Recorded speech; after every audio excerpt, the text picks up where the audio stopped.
680's Richard Southern joins us. Richard, a shocker from Aeroplan. The points program signs on with Porter Airlines after rejecting Air Canada's takeover bid. You're looking at market reaction and what travelers should do. Yeah, you know, investors, Christina, surprised because Aeroplan really needs Air Canada, and Air Canada, we found out, sweetened its financial offer for the company, $325 million, but Aeroplan said, nope, we want $450 million instead. So on and on this goes. I want to get right to one of the top points experts in the world. I'm just off the phone with Ben Schlappig. He's flown 4 million miles in his life, almost all of them on points, and he says you can take it to the bank. Air Canada will still eventually end up buying Aeroplan. I absolutely do think Air Canada will be victorious here, and I think at this point they're just haggling over price. It's quite a price difference they're coming from, but I definitely think this is bound to happen. As it stands now, with no agreement with Air Canada, what should I do with my Aeroplan miles? Should I spend them before 2020? What do you think, Ben? Yes, so my philosophy across the board with miles is always earn them and burn them, because over time miles devalue, they become worth less.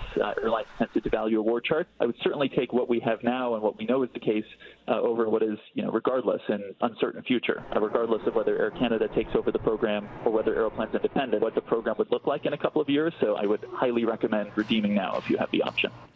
So, Christina, he says, yeah, spend them while you can. And investors, they were enthused by all of this because it looks like Aimia and Aeroplan, it looks like they're trying to get a better price. And as a result, stock in Aeroplan up a whopping 8% today. And the lesson learned here, time to go on a points trip. Another interesting story, though, coming out of the aviation industry. A budget airline is flying the world's largest jet, and passengers can get a taste of luxury at a small price. I love this. So this is passengers out of the UK and out of New York who have paid only $200 to cross the Atlantic could find themselves on this, the A380, double-decker A380. They could even find themselves, Christina, in a luxury first-class seat like this one. This is because this particular plane was leased from Singapore Airlines. Singapore had these suites with double-decker beds that they were selling for $30,000. But now Norwegian, the budget carrier, is going to fly this between New York and London. And you could find yourself in one of those seats for $200, $300, $400. It's quite the story, quite the steal. Might even be worth the likes of us here in Toronto maybe going down to New York to try and get a ticket on this. It's going to fly daily again between New York and London. That actually looks like a very good deal, something definitely worth looking into. You know what's interesting? Even though you're going to have the double beds, the catering, the onboard service is going to be the budget Norwegian. So you could be in one of those suites, but be eating a sandwich out of a cardboard box. It's quite the story. Can't get away from those peanuts and no. Bad airline food. It's venti cappuccino-sized news. Starbucks plans to accept Bitcoin.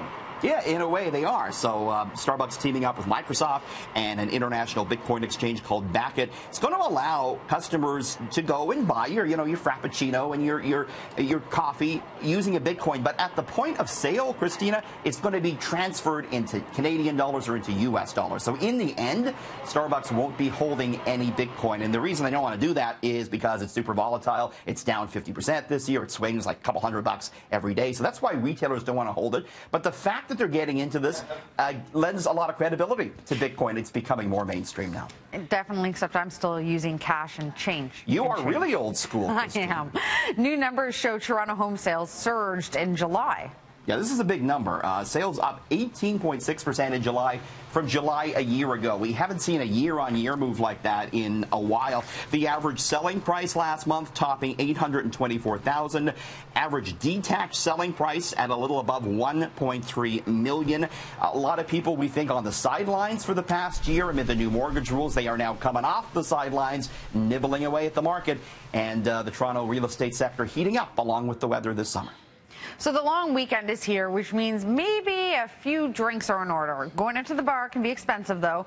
It turns out you've got some tips on how to keep that tab in check. I do. You don't want to spend too much at the bar. You'll get in trouble. First off, I think you're already on this, Christina. Pay with cash, they say. Pay with cash for every drink. And you know that when you pay with cash for anything, easier to keep track of what you're spending, right?